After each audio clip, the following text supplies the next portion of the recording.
काफी मुश्किल हालात का सामना करना पड़ रहा है। इंदौर में पुलिस फोर्स है, उनको और करीब 5,000 से ज्यादा पुलिसकर्मी है, जो शायद उनमें से बहुत सारे ऐसे होंगे जो अपने घर भी नहीं गए हैं। इसमें बहुत सारे ऐसे हैं, लगभग यहाँ का पुलिस बल 5,000 से ज़्यादा है। 5,000 का बल है और बाकी कुछ अतिरिक्त बल भी बुलाया गया है।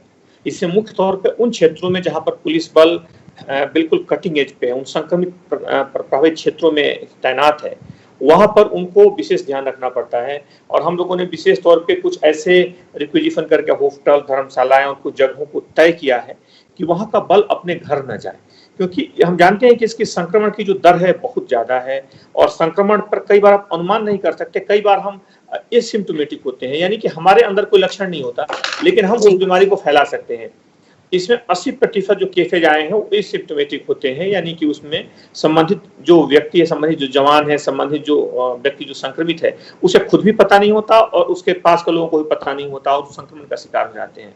क्योंकि जो व्यक्ति इस संक्रमण के आसपास रहेगा उसके संक्रमित होने की संभावना भी उतनी ज्यादा रहेगी। जैसे कि जो स्वास्थ्य कर्मी है, जैसे कि पुलिस कर्मी है, ये बिल्कुल कटिंग एज पे काम कर रहे हैं और इनके संक्रमित होने की संभावना भी उतनी ही ज्यादा रहती है।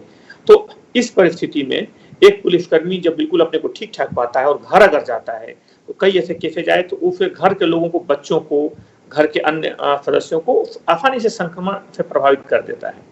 इसके लिए हम लोगों ने तय किया कि लगभग ये लोग घर नहीं जाएंगे। लगभग 1200 लोगों को इसके लिए जो उन क्षेत्रों में तैनात थे उनके लिए धर्मशालाएं, उनके लिए होटल, हॉस्टल्स, जो चीजें उपलब्ध थे उन्हें तय किया गया और 1200 लोग घर नहीं जाते हैं। तो लगभग 1 महीने से बाहर रह रहे हैं, वो इसी शहर में रहते हैं, लेकिन वो इसलिए नहीं जाते हैं कि वो संक्रमण का, अगर वो एसिम्प्टोमेटिक है तो संक्रमण का दायरा ना फैले, उसके उनके जो जानने वाले लोग हैं संक्रमण से प्रभावित ना हो। तो ये बिल्कुल अलग तरीके की चुनौती है और इस चुनौती से हमारा बल भी निपट रहा है। हालांकि इस चुनौती से जब निपटने की बात आती है तो हम लोगों ने उन संसाधनों का भी पूरा उपयोग किया है, उन संसाधनों को सुनिश्चित किया है जिसके बदौलत तो पूरे आत्मविश्वास के साथ अपनी ड्यूटी को कर सकें।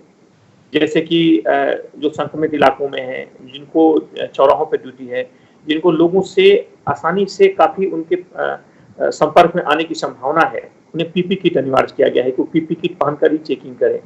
उनके लिए धूप के टेंट लगाए गए हैं, जैसे कि उनको छाते दिए गए हैं, जैसे कि उनको आसानी से जो सैनिटाइजर, मास्क जैसी चीजें अनिवार्य की गई हैं। तो यानी कि जो प्रारंभिक चीजें जो उनके आत्मविश्वास को बढ़ाने के लिए जरूरी हैं, जो वो सारी चीजें मुहैया कराई गई हैं।